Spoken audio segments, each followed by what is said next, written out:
Ladies and gentlemen, I love the UX Camp. I love the UX Camp. I'm so excited about being part of the UX Camp. I've been looking forward to it for months. Because I love talking about the user experience field, all our methods. I love sharing what's the latest in user experience. And actually someone asked me the other day, do you want to do a talk about what's latest in user experience? And I thought, I don't know.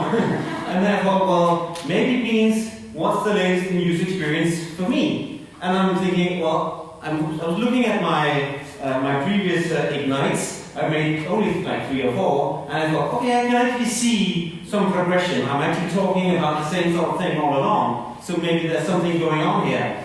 And I thought, yeah, I'm moving from something that is user experience into something that is maybe more sort of customer experience. And maybe it's not just me, I can also see it with my clients, in the market, and when I read about user experience, I can see it sort of happening. But this is not a keynote, so I'm not going to tell you what customer experience is. I don't even know if that's it's probably some term that means something completely different. I'm just going to tell you what I think is happening in my sort of development. And one thing is that I think less about actual interactions. I'm not so concerned with building good interactions anymore. I don't think so much about design. And I can see that the clients I work with, they don't think so much about these things because they take them for granted. So they think about their business. So I'm thinking we all have to be more like salespeople. I think all of you here are going to become more like a digital salesman, like the intermediate between someone who wants to sell something and someone who potentially wants to buy something.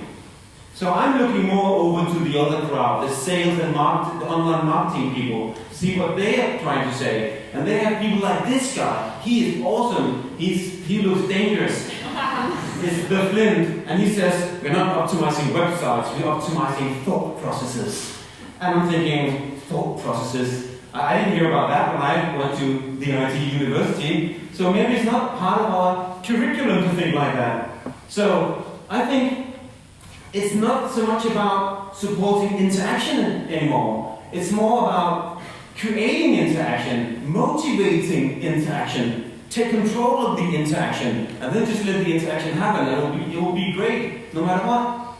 So, lots of new terms that I've been learning about over the last couple of years that are all related to these thought processes. So all about sort of emotional stuff and unconscious stuff, and all these great words, you should check them out. So I'm going to show you just one simple example of what I'm talking about, okay? Very basic example. So just take something really sort of interactive, like a form, like the normal form. Like we have forms on all our websites and all our services, everything we do. And we could think about the form not so much as a means of interaction, but as a motivator. So how can we get the form to be an actual motivator? How can we get the form to motivate people to actually use the form? So this is the type of form that I see when I go visit my clients. And maybe it validates correctly, maybe it's not the best form, but it's typical form, and they work, and you can use a ability test, and they're fine. But nobody wants to use these forms.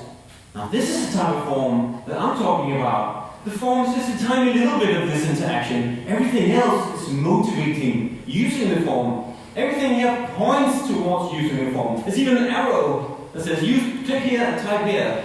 So it's like the web page these days is a lot more like a sales tool, not so much like an IT product or a design product. No, it's a salesperson that is relevant and helpful, friendly person that motivates you and helps you, maybe try to persuade you a little bit. Not this. This is a piece of a business where you can send stuff back in the web shop. Nobody wants to do that, but it's an important part of the business. There's no motivation to use this form. So we have to start thinking more like the salespeople. We have to think more like being a salesperson. We have to think a lot more about what happens before the interaction. If you remember Donald Norman's action cycle, it's step 1. It's how to get people to actually start interacting. And that's why I love UX Camp, because we talk about all this stuff. So I hope we can do that tomorrow. See you for more customer experience. Thank you.